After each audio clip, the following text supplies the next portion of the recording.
Hi class, this is a second example dealing with heating curves and cooling curves and how to quantify the amount of energy exchanged between two materials.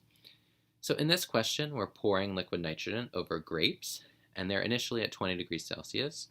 They are frozen and then cooled to the temperature of liquid nitrogen, negative 196 degrees Celsius. We want to know how much energy is transferred from the grapes. So right away, we want to say and recognize that the grapes are cooling.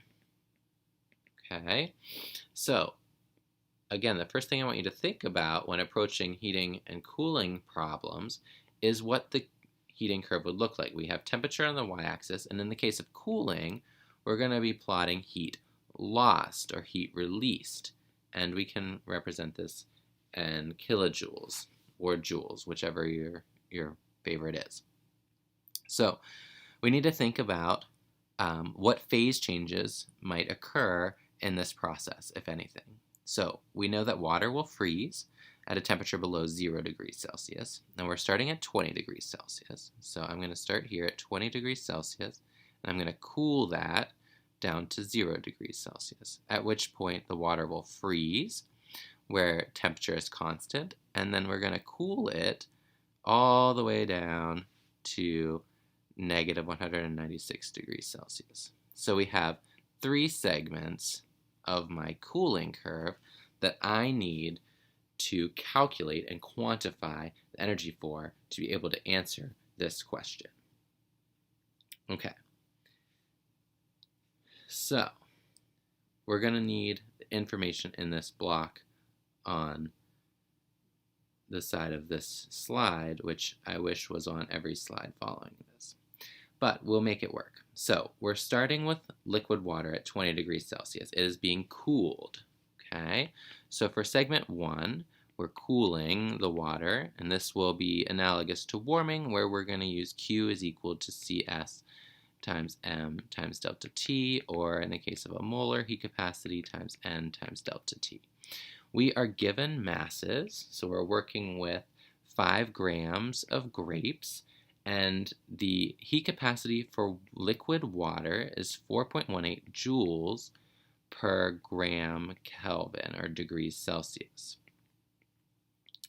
We have 5 grams, and my delta T is T final minus T initial.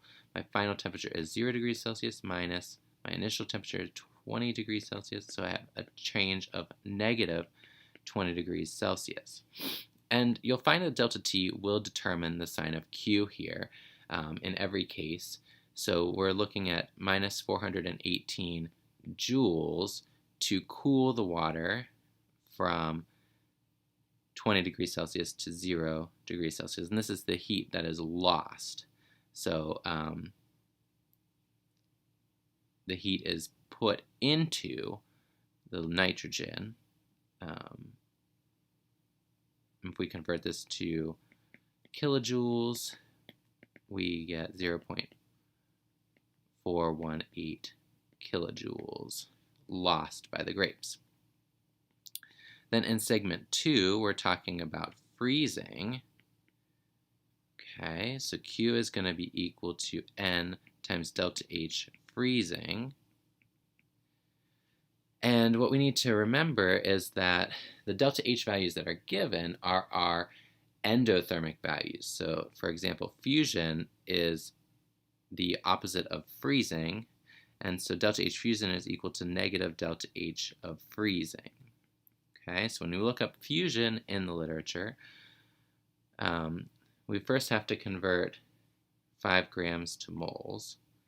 So 18 grams is the molecular weight, grams per mole for water.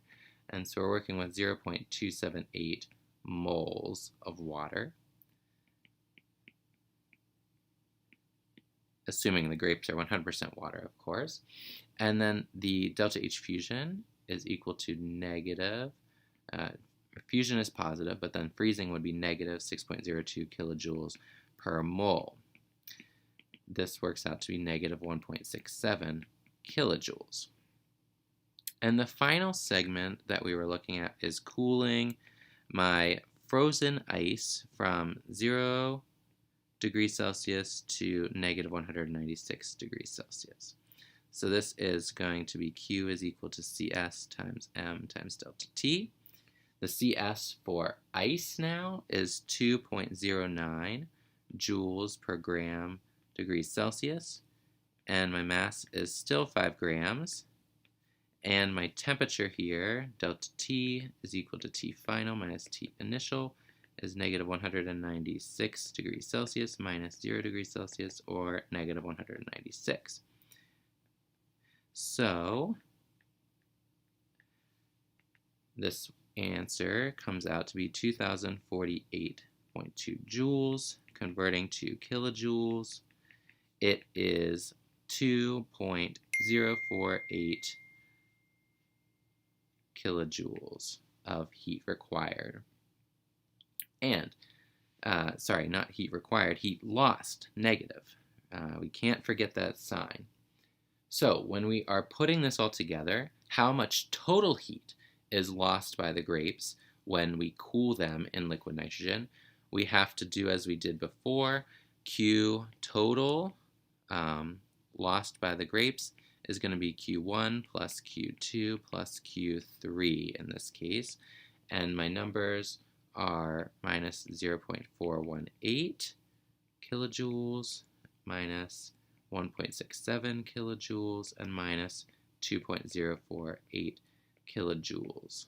So overall, negative 4.136 kilojoules of heat are lost by the grapes. Okay? And if you continue on into the next video, we're going to be talking about how much heat, or we're going to need to know how much heat was absorbed by the liquid nitrogen. And so here the Q of the grapes, or the water, is equal to the heat gained by the nitrogen. So again, keep in mind that this is my system, and so what was lost by the system has to be gained by the surroundings, or vice versa. Okay, thanks for watching.